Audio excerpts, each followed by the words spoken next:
The front door slammed shut, a gunshot in the quiet house, and the echo lingered like a bruise.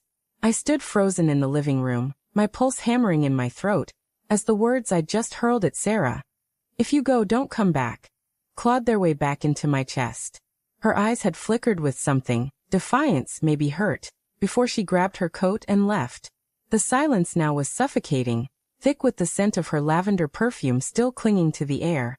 I wanted to run after her, to scream that I didn't mean it, but my feet stayed rooted, heavy with the dread that had been building for weeks.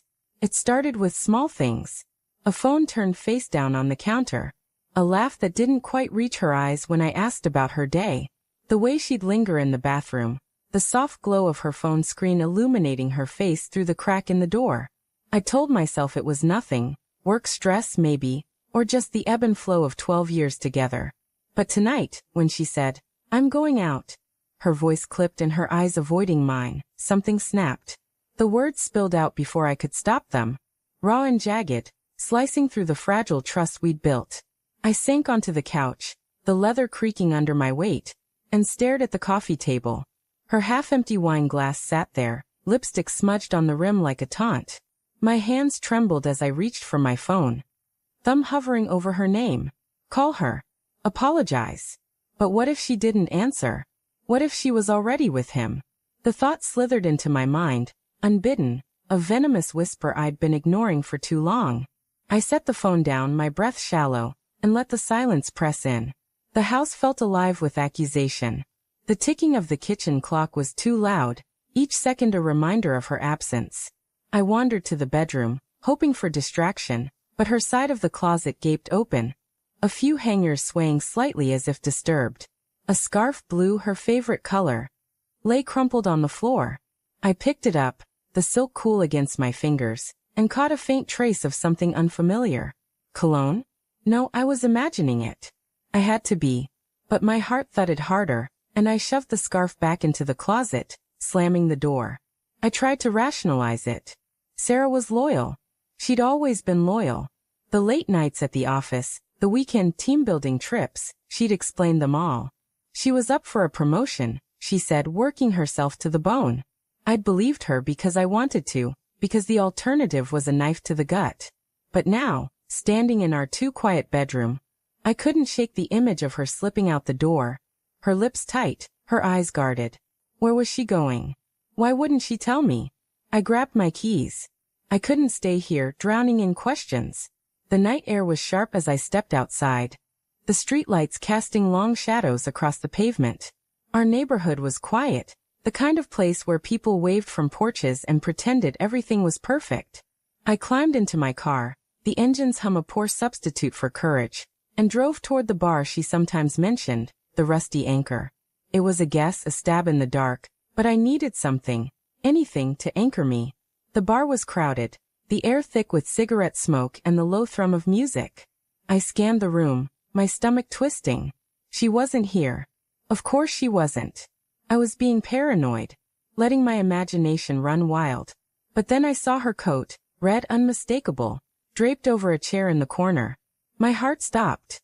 I pushed through the crowd, ignoring the annoyed glances, until I reached the table. 2 glasses, one with her shade of lipstick. And across from her empty seat, a man. He was leaning back, casual, his dark hair falling over one eye as he sipped his drink. He didn't see me, but I saw him. I saw the way his fingers lingered on the glass, the way his smile was too easy, too familiar. "Excuse me," I said, my voice sharper than I intended. He looked up, startled, and I saw the flicker of recognition in his eyes. He knew who I was. My stomach churned. "Where's Sarah?" He hesitated, just a fraction too long. "She stepped out for a minute. Bathroom, I think." His voice was smooth, practiced, but his fingers tightened around his glass. I didn't sit. I didn't move. I just stood there, my pulse roaring in my ears, as the pieces clicked together. The late nights. The guarded smiles. The cologne on her scarf. I wanted to grab him, to demand answers, but my body felt heavy, like I was sinking into the floor. "Who are you?" I asked, though I already knew. Not his name, maybe, but what he was. "James," he said, offering a hand I didn't take. "I work with Sarah." You must be Mark. Work. The word was a lie, and we both knew it. I could see it in the way his eyes darted to the side, the way his smile faltered. I turned and walked toward the bathroom, my legs moving on autopilot. The hallway was dim, the walls stained with years of spilled drinks and regret. I pushed open the women's bathroom door, ignoring the startled gasp from a stranger washing her hands. Sarah? My voice cracked, desperate. No answer. I checked the stalls, empty. She wasn't here. She'd slipped away, like smoke, leaving me to choke on the truth. Back in the bar, James was gone. Her coat was still there, abandoned, a cruel reminder. I grabbed it, the fabric soft and heavy in my hands, and something fell out of the pocket. A hotel keycard, the kind with a cheap plastic sheen. Room 214, the Crestwood Inn. My vision blurred, the edges of the world sharpening into something cruel and inevitable. I don't remember driving to the hotel. The neon sign buzzed overhead as I parked, its red glow staining the pavement like blood. The lobby was empty, the clerk barely glancing up as I strode past. Room 214 was on the second floor, and each step up the stairs felt like wading through quicksand. My hand shook as I slid the keycard into the lock. The door clicked open, and I stepped inside. The room was dark, the air heavy with the scent of unfamiliar cologne. Sarah stood by the window, her silhouette framed against the city lights. She turned, her face pale, her eyes wide with something that wasn't quite guilt but wasn't innocence either.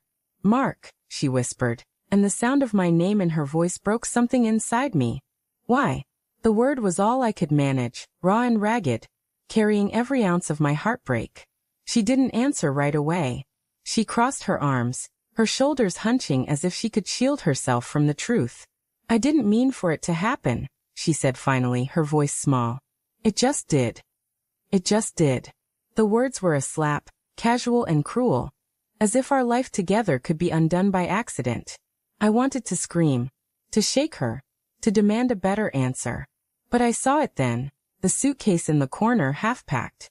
Her favorite sweater, folded neatly on top. She wasn't just betraying me. She was leaving. You were going to run, I said, my voice barely above a whisper. Without even telling me. Her eyes filled with tears, but she didn't deny it. I didn't know how, she said. I didn't want to hurt you. I laughed, a bitter, broken sound. Too late. The room felt too small, the walls closing in. I turned to leave, but her voice stopped me. Mark, wait. I still love you. I froze, my hand on the door. Love. The word felt like a lie, but it carried the weight of 12 years, late-night talks, quiet mornings, promises we'd made in the dark. I wanted to believe her, to cling to the version of her I'd loved. But the keycard in my pocket, the cologne in the air, the suitcase by the bed, they were louder than her words. I walked out, the door clicking shut behind me. The hallway stretched endlessly, each step heavier than the last. I didn't know where I was going, only that I couldn't stay. Not in that room, not in that life. As I stepped into the night, the city lights blurred through tears I hadn't realized I was shedding. Sarah was gone, and so was the man I'd been.